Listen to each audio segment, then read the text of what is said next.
Today we're talking about blood sugar and heart health. This is something that I talk about a lot in my practice, but I find that very few people are really aware of. And blood sugar is intrinsically tied to all of our health, but specifically to heart health. If you're diabetic, then you definitely have heart issues. So blood sugar is a really important role to play in how healthy our hearts are. And since this is February and Heart Health Month, we're doing a special series all about heart health. And I know Dr. Carolyn will be doing a lecture on Saturday. So hopefully you'll join her for that as well. So how does this relate to heart health? So, well, let's see if I can get my PowerPoint to go. There we go. So first and foremost, let's talk about what is blood sugar. And so this actually scientifically is called blood glucose, which means that the glucose levels in the blood are circulating. So glucose is the raw materials that we make all of our energy from.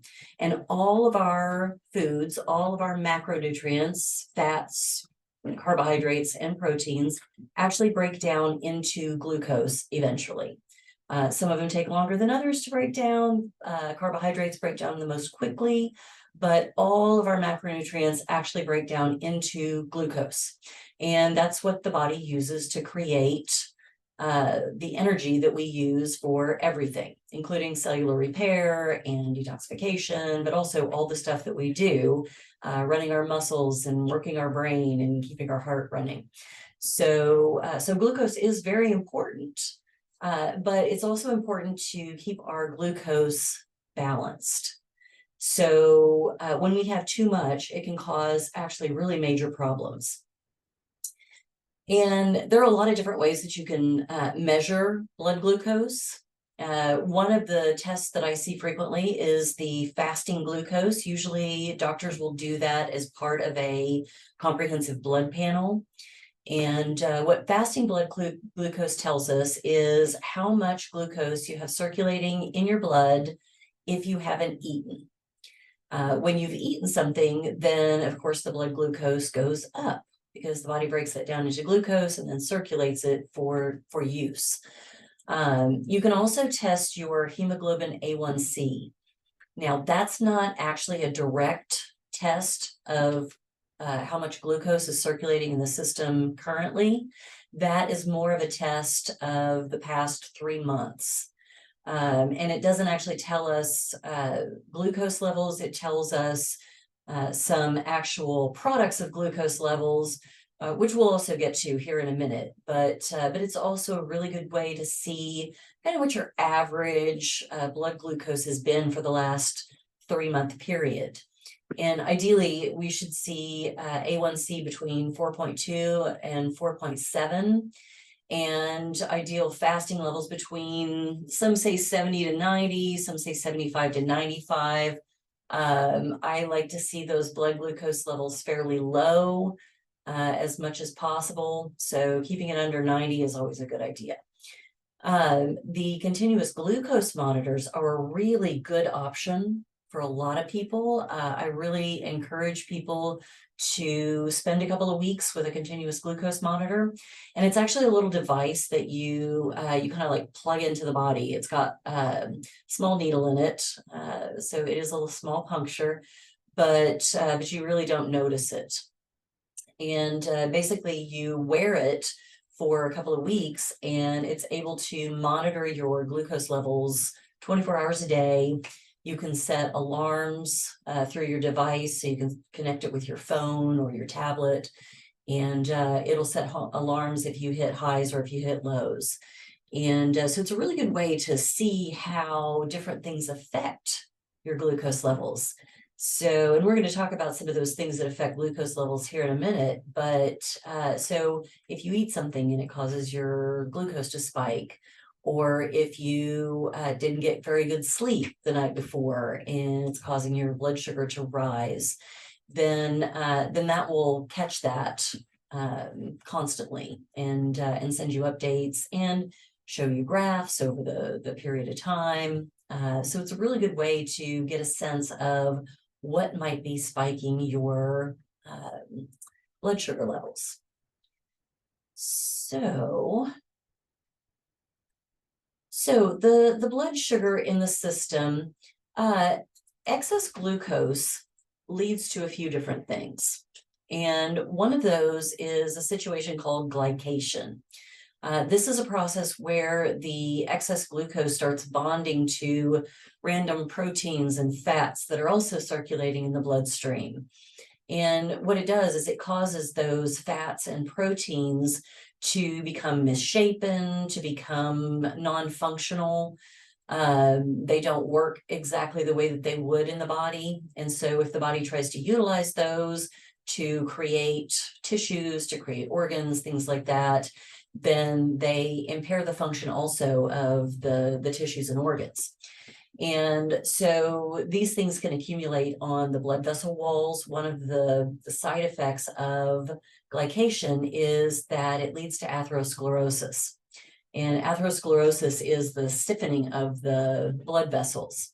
And we want our blood vessels to be nice and flexible and kind of stretchy, right? We want some elasticity in the blood vessels. And that allows them to adapt to changing situations in the body. And so changing blood pressure, things like that, those are really important. And so atherosclerosis can lead to a lot of complications. A lot of the heart disease is driven by atherosclerosis. So these glycation products, these AGEs, accumulating in the blood vessel walls and making them less flexible is a real problem, and it increases your risk of heart disease and stroke. And so glycation is what we're measuring when we measure A1C levels. And so it actually is measuring how much glucose has been passing through the blood vessels and creating these advanced glycation end products, or AGEs. And so the A1C is a really important measure. And I always recommend that if you're going to get blood testing, definitely have them test your A1C. And a lot of times, people are really not aware of this because they go to their doctor and the doctor runs the blood tests and they look at the A1C and they go, oh, you're fine. And no, you're not fine. Anything above a 4.7, we need to work on bringing down that A1C. And frequently I see people with A1Cs of 5.2, 5.3, even up to 5.5, and their doctor said, well, it's not a big deal. No, it is a big deal. That means that you're heading in the direction of insulin resistance, and it takes sometimes years to develop insulin resistance, but the driving factor for that is that constantly elevated blood sugar, and even elevated just a little bit really makes a big difference. So making people aware that those A1C numbers really need to be a lot lower than what we've been taught, because what they're doing is they're waiting for you to become diabetic before they say, oh, this is a problem, because now we have medication for it. And so until you actually reach that point, they don't really have a lot of good options. Most doctors are not talking about nutrition. They're not taught nutrition. Most doctors sometimes these days are talking about physical activity and things like that, but there's so many different things that affect that. So just be aware that the A1C should be actually a lot lower than what most people are aware that it should be. And yes, there's more. So glucose in the body also leads to release of insulin. And that's because in order for the glucose to actually get into the cells where the mitochondria can turn that into energy, the glucose requires insulin. The insulin is basically the lock, or the key that opens the lock into the cell so that the glucose can get in. And if the glucose can't get into the cell, then it's just circulating around in the bloodstream and creating damage and things like that. So the insulin is important. But if we have elevated glucose on a constant basis, and we're producing insulin, because the body has a tendency to, when we get a shot of glucose, the body tends to kind of overcompensate with insulin, and so we get that spike of insulin. And insulin is actually very damaging to the blood vessels. And so this is one of the reasons that diabetics actually tend to die from end-stage renal disease, because the blood vessels in the kidneys and renal system are very delicate and very easily damaged. And so when you have that spiking insulin on a constant basis, and it starts to wear away the endothelial lining of the blood vessels, then that can permanently damage the kidneys. And so once your kidneys are damaged, then it's very difficult to maintain good levels of health. So the end product of that, and really what's driving a lot of the high cholesterol that we're seeing, is that the purpose of the LDL cholesterol is to patch the endothelial lining of the blood vessels. So if you have a normal, healthy diet, you really eat healthy most of the time, and you're at a birthday party and you decide, I'm gonna have a little piece of cake, right? And so you have a piece of cake, and it's more glucose than the body's used to, so it kind of overproduces the insulin a little bit, and it causes just a little bit of damage in one of the blood vessels. And so the body says, oh, no big deal. We've got a little bit of LDL cholesterol. We'll send that over. We'll patch that right up, and it takes care of the problem. But if this is happening on a chronic basis, then the body says, okay, well, we've got all this damage. We need to really patch all of this. And so we really need to elevate the levels of LDL cholesterol. It starts making more of that LDL cholesterol. And so then you go to your doctor and they run a blood test and they, oh, look, your cholesterol is high. We need to put you on a statin. Well, no, we just need to bring the blood sugar down. And so if we can bring the blood sugar down, then the body is very intelligent. It goes back to not making that LDL cholesterol because it doesn't need it in order to patch the blood vessels. And so bringing the blood sugar down, correcting the issues with the endothelial lining of the blood vessel, which we do have tools for, that can make a big difference in the cholesterol levels. So really understanding what's driving those cholesterol levels, and also to a large degree, triglyceride levels and some of the other markers for heart disease. Really what's driving that is those elevated glucose levels. So also, in addition to all of those things, glucose blocks the absorption of our vitamin C. And vitamin C is really important. It's a major antioxidant that the body uses in order to reduce some of the free radicals and protect the body from damage. And it's also really important in the synthesis of our collagen. And we think about that when we think about wrinkles and that kind of thing. So yes, if it's blocking the absorption of your vitamin C, then that's actually going to create faster aging, more wrinkles, things like that, the breakdown under the skin. But we also create a lot of other things out of collagen. So our tendons and our ligaments and a lot of the cellular structures and the organs and tissues. Collagen is crucially important to a lot of those things, and even to our bone health. And so if we're not absorbing that vitamin C well, not creating collagen, then we're not repairing ourselves very well.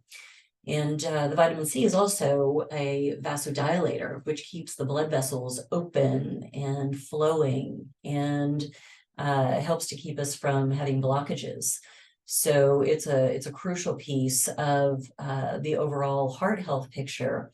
And one of the reasons that the blood glucose is so intrinsically tied to cardiovascular health. And so vitamin C is very important, and the glucose does block that absorption. So what affects our blood sugar levels? Now, most of us are aware that eating sugar affects our blood sugar, right? You eat the sugar circulates in your blood. But there are many things that we don't tend to think about when we think about spiking the blood sugar. The other carb that tends to spike blood sugar is starch, because starch breaks down almost directly into glucose, and so gives you a very quick shot of glucose in the bloodstream. So high sugar, high carbs, or even a high calorie diet. So if you're eating very large meals, larger than what you really need, the body's going to break that excess down into glucose also.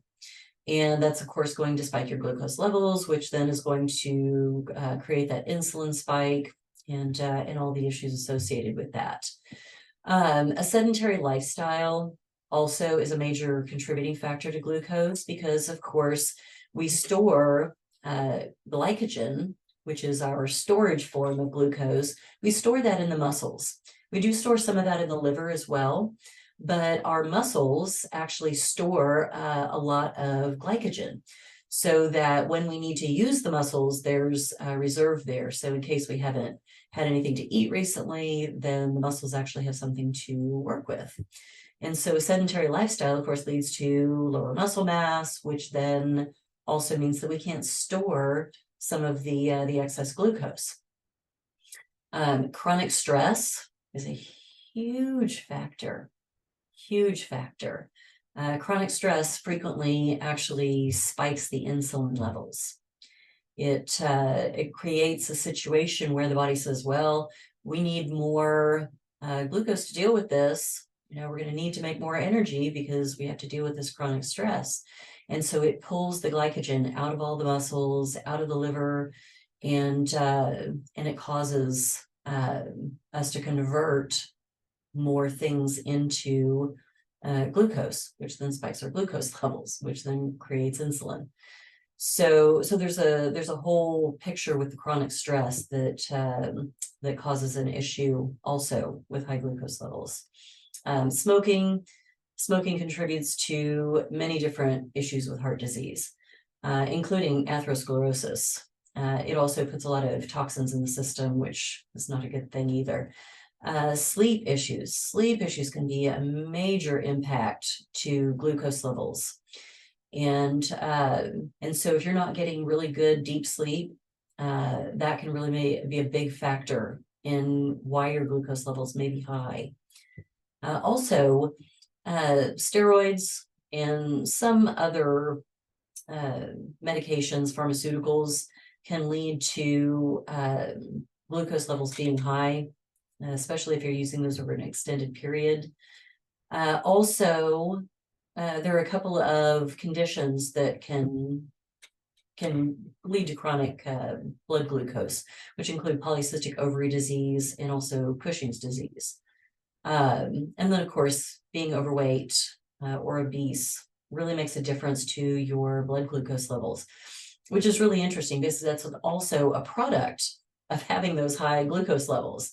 High glucose levels lead to higher cortisol, lead to kind of packing on the weight, which then means that you don't have the excess muscle mass to alleviate some of the glucose levels.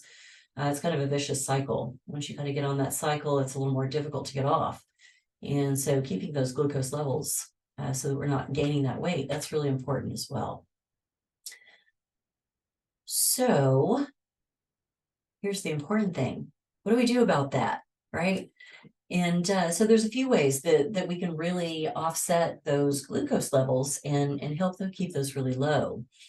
One of the things that we can do is changing our dietary habits, and not only just not eating sugars or starches, but also other inflammatory foods, because part of this picture is actually inflammatory. Glucose and insulin cause inflammation in the system. So if we're contributing to that by just throwing fuel on the fire with things like GMOs, caffeine, artificial ingredients, high fructose corn syrup, cured meats, processed foods, all of those contain a lot of additives, a lot of starches, a lot of things that we don't necessarily recognize as sugars, but that are. And then artificial sweeteners. We've been sold this line for a long time that artificial sweeteners are a good option for diabetics, or that will keep your glucose levels low, and so won't contribute to things like weight gain and insulin spikes. And it's just not true. Artificial sweeteners are not only able to spike your blood sugar to some degree, but they also are toxins. They're toxic to the liver. They destroy the gut microbiome. So then we have overgrowth of funguses and yeast and things like that actually lead to a lot of inflammation. And that inflammation in turn leads to atherosclerosis and other issues for the cardiovascular system, not to mention for the rest of the body. But increasing anti-inflammatory foods can really offset that. So these are things like really good fats. Fats are really important to the body. We were told for a long time that low-fat diets were heart healthy. And as it turns out, that's just not true. The studies that they used in order to promote that were discredited many years ago. Not everybody knows that. If you don't kind of live and breathe this like we do, a lot of times, it takes a long time for that to filter down to the public level. And so that Framingham study, and I worked for the Heart Association for 8.5 years, so I know the studies chapter and verse. But that Framingham study that they based all of this on, that said saturated fats are bad for you and cholesterol is bad for you in your diet, and a lot of things like that, and that vegetable oils are good for us. A lot of that was improperly done.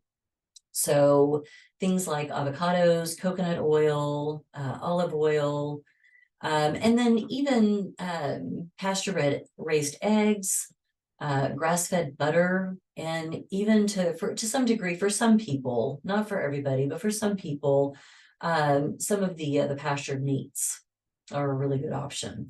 Not everybody does really well with animal products.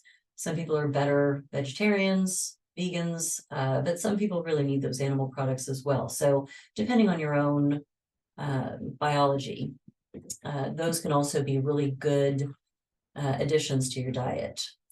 And so also a lot of the herbs, the non-starchy vegetables, the low glycemic fruits, those can be really good sources of anti-inflammatories, antioxidants, minerals, vitamins, things like that are also going to protect the cardiovascular health, and also help lower blood sugar in certain ways.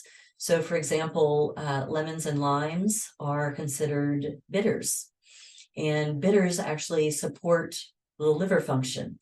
And so when you support the liver function, that allows it to function a little more efficiently, which also means that it can store more of the glycogen, pulling more of the glucose out of the bloodstream. So there are a lot of different factors when we're talking about this. And so just changing the diet to be more anti-inflammatory and to get some good fats, which will also, by the way, help alleviate cravings for sugars and starches. I know a lot of people ask that question in my practice. How do I get rid of these cravings? And one of the ways to get rid of sugar and starch cravings is to increase your good fats. Nuts and seeds are a good option for that as well, if you digest them well. But just changing the diet can make a really big difference here. So what else? And so a few things. Reducing caffeine. We are a chronically over-caffeinated society. And we kind of have gotten ourselves into this vicious cycle where we're not really taking that good care of ourselves, not feeding ourselves the way that we need to, not getting some of the nutrients that we really need. And the adrenals are suffering for it. Chronic stress really taxes the adrenals. And so then we're fatigued, we're tired, we really need energy to get through our day. So we drink the caffeine and it helps. but over time we need more and more of that caffeine in order to get the same benefits from it. And it can spike your insulin levels. The other thing that it can do is interrupt sleep cycles. So I don't ever recommend consuming caffeine after about noon. Some people can get away with a little bit later, but the half-life of caffeine is about 6 hours. So in 6 hours, you still have about half the caffeine that you had when you drank it. Some people process caffeine a little bit faster than others, but in general, even if you don't notice the difference, it will impact your sleep. And sleep, as we learned earlier, also impacts your glucose levels. And so, so you really want to make sure that you're not consuming caffeine later than about noon. And for some of us, for me, I don't drink caffeine past about 9, 10 o'clock because I will still be processing it in the evening and it will keep me from sleeping. So, so be very careful with the caffeine. Managing your stress. Obviously, we live in a busy, crazy world. It's impossible to get rid of stress entirely. I know we would love to be able to just relax and enjoy and lie on the beach and enjoy ourselves all the time, but that's not the reality that we live in, right? And so really also managing stress, having things to do that will offset some of that stress is really important. Deep breathing is great because you can do it anytime, anywhere. You can stop for a moment and just take a few deep, slow breaths. And doing that several times throughout the day over a period of time will actually reduce your cortisol. Sitting in meditation or in prayer is really helpful, but also doing something you really enjoy. So it's been scientifically proven that 20 minutes a day of something just for the sheer enjoyment of it actually lowers cortisol levels over time. And so it really does impact your stress levels. And so doing something you enjoy, doing something fun, taking some time out, and then sometimes just connecting with your stressors in a different way. We sometimes really get focused on, the downside of things and how terrible things are. And so really just kind of stepping out of that and saying, okay, but what's good here? Just refocusing and changing the way that we're connecting with things can really make a big difference to our stress as well. Physical activity, obviously, is really good for glucose levels. And in a lot of cases, so especially for like type 2 diabetics and even for type 1 diabetics, a lot of times if they eat a little bit too much carbohydrates and it spikes their blood sugar a little bit, just going and getting some physical activity can work that glucose off. Because as I said earlier, that glucose is used by the muscles. And so when we use up all of the glycogen in the muscles, which is our storage product of glucose, when we use all of that up, then the body starts burning glucose out of the bloodstream. And ultimately, if we're working out for long enough, and if we're not overdoing the sugar and the starches and things like that, it'll also start to burn fat. So the workout is a really important way to reduce blood glucose. Intermittent fasting can be a good tool for reducing glucose levels, especially at night. Intermittent fasting, there are a lot of different ways to do that. It's a little bit different for everybody. It's really important that you be working with somebody in order to figure out what's going to be the best way to do that. A lot of people are stepping into fasting, which is a fantastic process, but without really understanding it. And there's some really foundational things that need to be done before the body's really ready to do fasting. Now, most people can do intermittent fasting. Most people can do a good 12 hours of intermittent fasting. And what that means is basically not eating past 6 or 7 o'clock in the evening, and then not eating breakfast until 6 or 7 the next day. Most people are fully well able to tolerate that. And so a couple of things happen when you don't eat past 6 or 7 o'clock. And one of those is that your body has time to burn through the glucose before you go to sleep. Because at night, your pancreas is supposed to shut down and all of your digestive processes are supposed to wind down and go to sleep. And this is so that the body can use all of that energy in things like reparative functions and detoxification and flushing the toxins out of the brain and things like that. And so if you're eating past 6 or 7 o'clock at night, and within, 3 or 4 hours of going to bed, then the body's trying to finish up those digestive processes. And so it's not going to get into that good deep sleep and really start working on those reparative functions until you finish burning off that glucose, or sequestering it into the fat cells, as the case may be. So it's really important that you finish eating early in the evening. There's also some really important things that women should know about fasting. We actually fast better during the new moon. Women are built on a moon cycle. Men are built on a solar cycle, right? So they're the same every day. Sun comes up every day, sets every day. Men are built to pretty much be the same every day. Women, on the other hand, are built on a lunar cycle. So our energy levels, our ability to do different things fluctuates along with the waxing and the waning of the moon. And so the best time for women to fast is during the new moon, because during the new moon, we should also be resting, right? And so that's really important as well. If you're doing a little bit longer intermittent fasts, then it's better to do those more towards the new moon, and also build in some rest time. So during the full moon, we're supposed to be working really hard, exercising more, feeding ourselves really deeply, nourishing ourselves. And then during the new moon, we fast better. So just to be aware of. Sleep definitely can be impacted by high glucose. And then it also affects high glucose, which then starts a vicious cycle, right?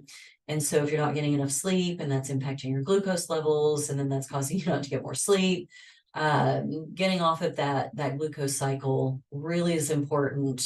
Getting back to sleep, working on some different things that can help with that circadian rhythm. Those can really be helpful in helping to reduce the glucose levels as well. So that's one of the things that I'm really interested in focusing on with my clients, making sure that they're getting good restorative sleep, because that affects a lot of things, including the glucose levels and, by definition, heart disease. So eating too late, getting too much blue light, we're constantly bombarded by the blue light. The lights that we're using now, the LED lights, they're full of blue light in a lot of cases. So really paying attention to things like that, your physical activity, your stress levels, carrying some excess weight, all of those things, menopause, cortisol, many of those things can affect sleep. Also, sometimes just stress, you had a busy day, your brain is still running, can't get the brain to shut down. So really paying attention to having some good practices around sleep can be really important. So about an hour before you go to bed, turning down some of the overhead lights, just only having lamps on, using amber bulbs instead of the bright light bulbs can be helpful. Turning off all your screens. I know that's difficult for all of us, but turning off the screens can really make a big difference to how well you sleep.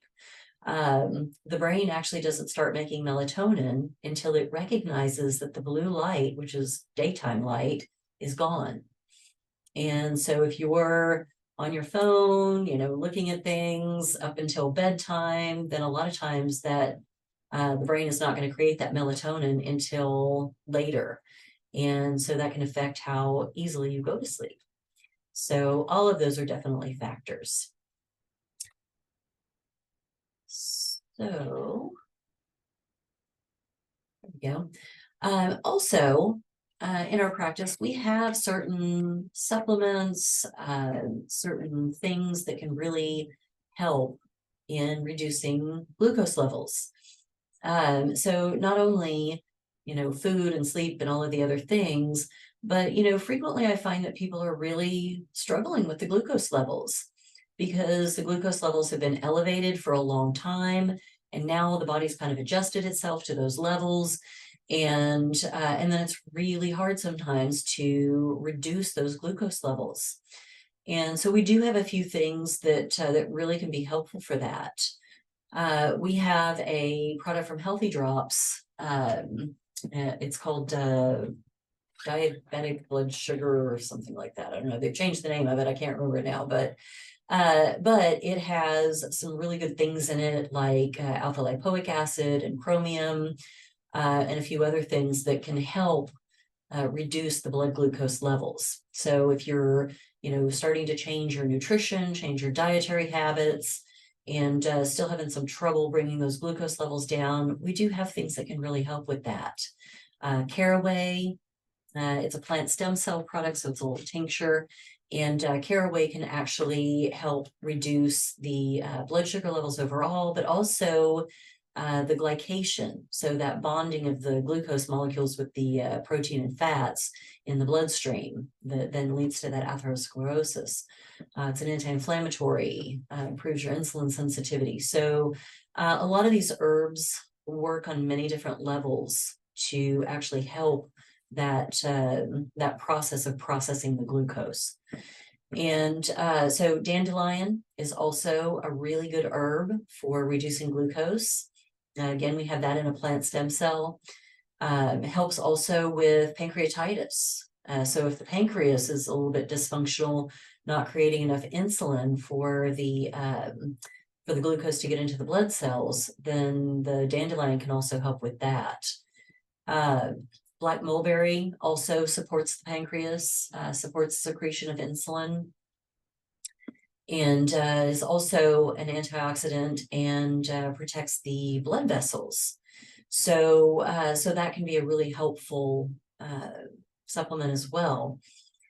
Milk thistle also very supportive of liver health, which also supports healthy glucose levels, and supports also the pancreas and the kidneys. So all of these things can be a big help if we're really trying to get the glucose levels down, and diet alone is not doing it completely. So just know we have tools as well. So that's the end of my presentations. I'm gonna move this over so I can open things up to questions.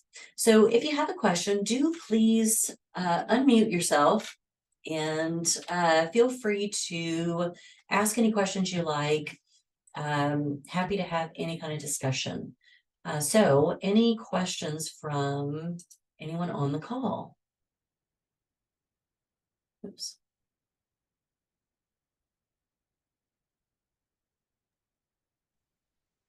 Marta, I'm curious why blood sugar tends to spike a little bit at night, because you're not eating anything and you're sound asleep, you're not doing anything. But I do notice sometimes it sort of rock and rolls kind of up at night. So just curious why that happens. Yes, and so that's a really good question. So at night, we do a number of different functions. The body isn't just inert, right? So a lot of things shut down, but the brain is very active. And the liver actually stores a certain amount of glucose, and it stores the glucose as glycogen.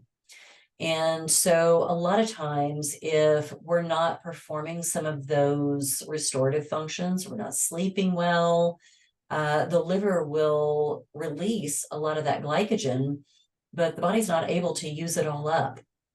And so then we get that bit of glucose spike. And so I find a lot of times people will be a little elevated first thing in the morning. And so that just tells me that you're probably not getting really good deep sleep if that's happening. Probably true. Probably true. And there are a lot of other factors that can affect that. One of the factors that can affect that is stress. So if you're chronically stressed, which can like throw off those levels of cortisol, then that's going to impact your sleep, but it's also going to impact your glucose levels, right? So all of that is interrelated. And so a lot of times that extra stress and then not sleeping real well, a lot of that can lead to some elevated glucose, definitely. Yeah, it's funny. I found when I had a cold over Christmas, my glucose stayed higher the entire time I had a cold. That makes sense. And, when we talk about stress, we tend to think about like mental stress, right? Mhm. Emotional stress, but physical stress actually makes a difference too. The body processes all stress in the same way, exactly the same way. And so it doesn't matter if it's mental stress, physical stress, emotional stress, it's all the same to the body. And so if you have a stressor like an infection, then yeah, that absolutely can lead to higher levels of glucose. Mhm.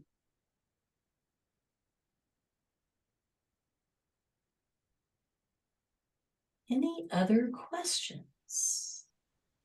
I have a question about a supplement I've been taking called magnesium glycinate, and it seems to really help my muscles relax and helps me sleep better. Does that help with the glucose levels too? So it doesn't directly impact glucose levels, Mhm. but it does boost the function of the body overall.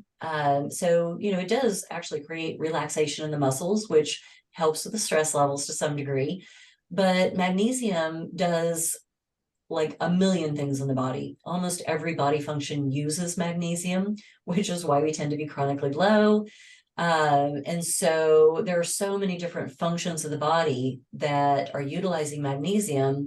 So when you take magnesium, it actually does improve kind of function overall, which will actually help to, over time, improve how you process glucose. Oh, okay. Yeah, Thank you. you're welcome. Hey, Marta, can you hear me? This is Marianne. Yes, I can hear you. Hey, can you read Lauren's question? She's got a question for you in chat. Let's see.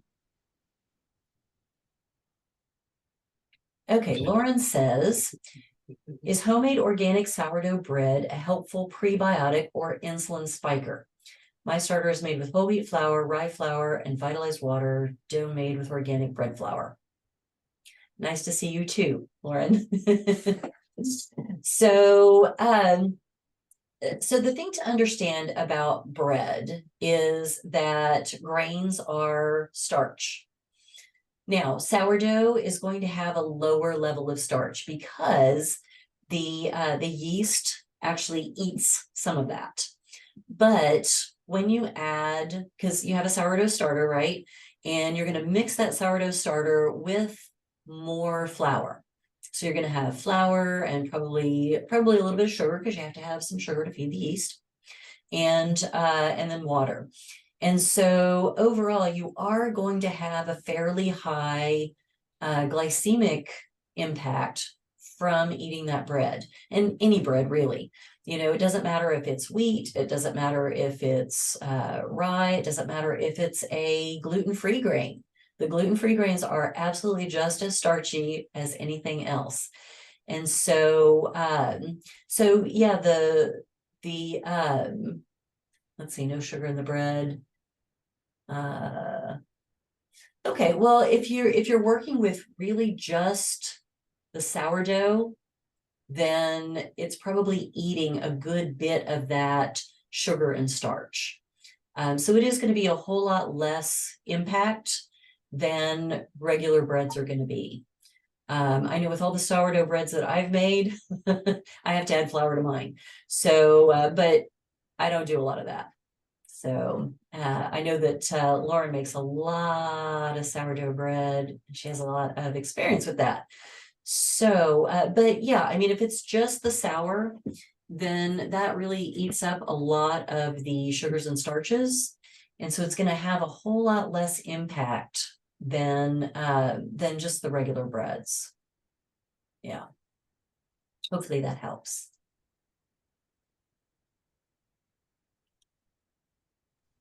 So I have another question for my husband who has had a stroke, and he's beginning to think it has something to do with all the sugar he's eaten in indirect ways, like drinking too much wine that has sugar in it, or eating too much bread or potatoes that has a lot of starch in them. So he's wanting to back off on that. Will that help his heart and his blood sugar levels and blood pressure levels?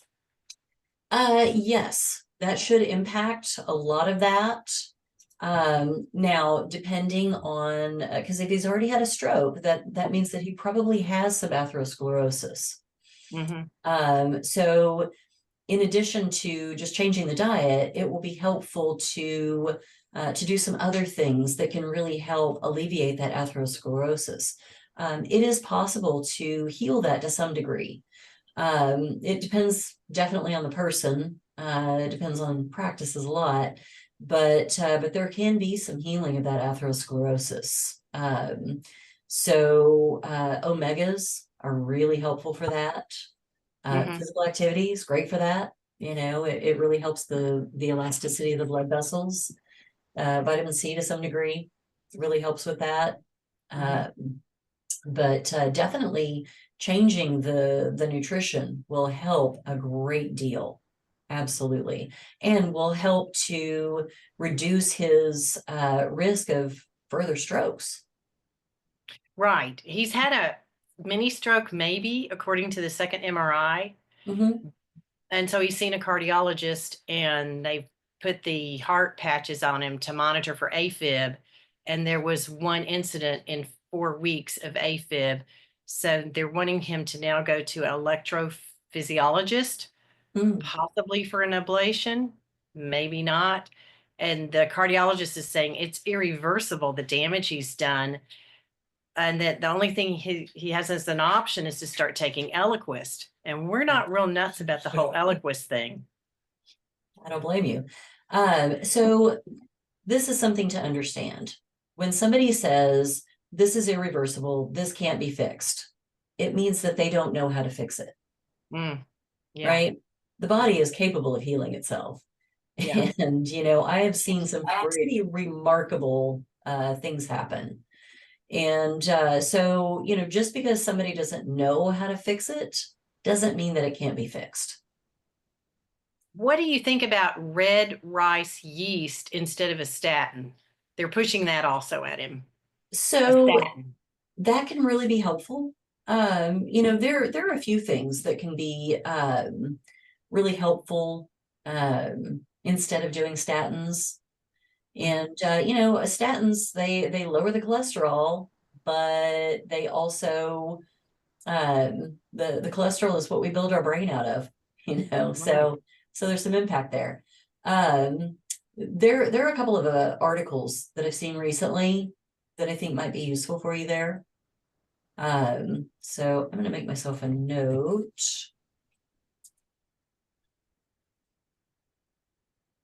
To send those to you.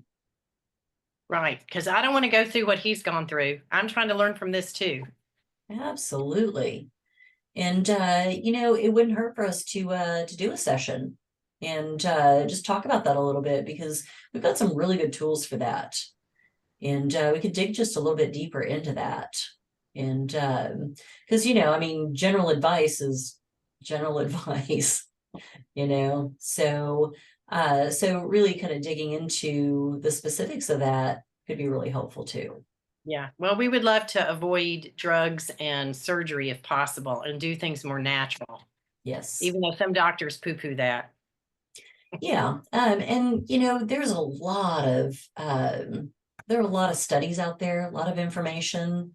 I was listening to one on the way home today, and you know, they were talking about testing for certain things, and you know, certain natural products that they could use for that. And you know, one of the guys said, look, I'm an MD, I've been doing this for a long time, I'm a cardiologist, but most cardiologists are not looking at this stuff. They're not looking at the studies. They don't realize that these things are out there. And so yeah, there are a lot of tools out there that can be useful. Good. Good to know. Thank you. Yes, absolutely. You guys still in Hawaii? Yes. Yes. It's 3:30 almost here in Oh, the wow. afternoon. Good to see you. You too. Thank you. Yes. Other questions?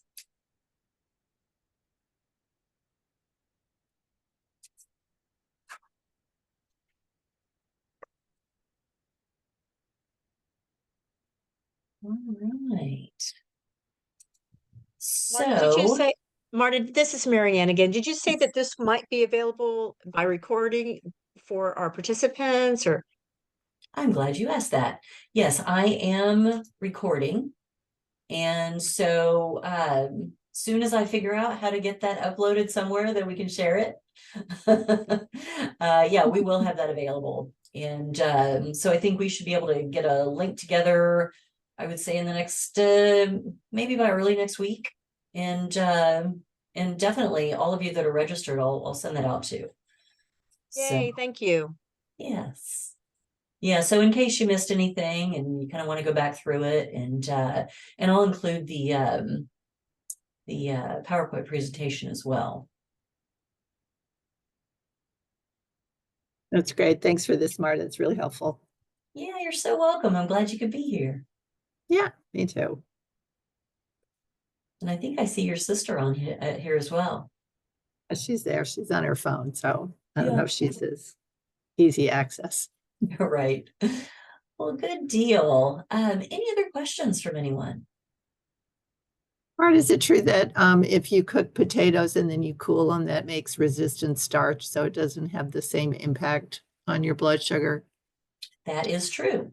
That is also true of some of the other starches.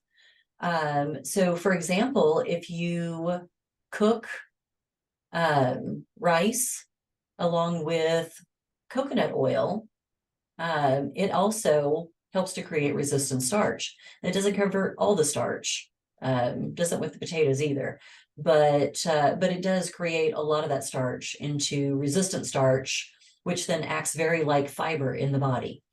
So it makes it a little bit better for you. Yeah. Yeah, I think one of the docs or the Cairo docs was saying that to take brown rice, the kernels, and roast it in the oven, and then and brown it in the oven, and then cook it like regular rice. And that was also another, yeah.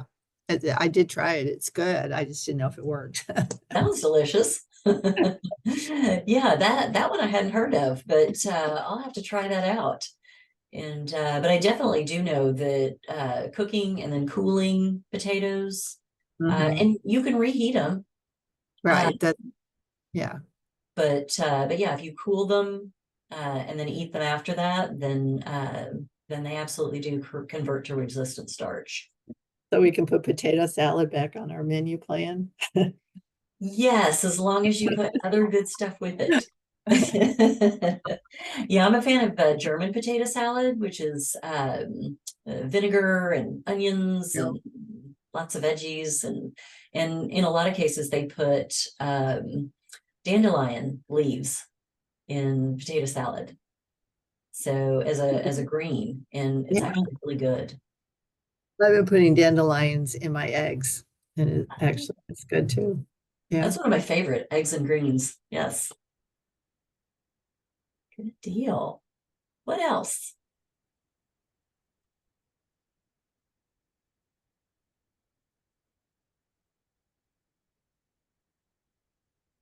Stop sharing. Oops. Maybe. We're good. We're probably all ready for bed. Yes, and hopefully you've eaten everything that you need to for the day, because it's past 7 o'clock, right? Right. All right. Well, if I don't have any other questions, then I will end that there. And I'm so glad that you guys were able to join me, and I'm glad that we could do this by Zoom, because I know that the weather was not particularly conducive to getting out tonight. So thank you guys for joining me, and I will look forward to seeing you all very soon. Yeah. Thank you so much, Marta. You're so Thanks, sweet to Marta. have done this. We appreciate it. Oh, Yeah. thank you. Thanks. Take care. Take Just care, guys. wonderful. Thank you. Bye-bye.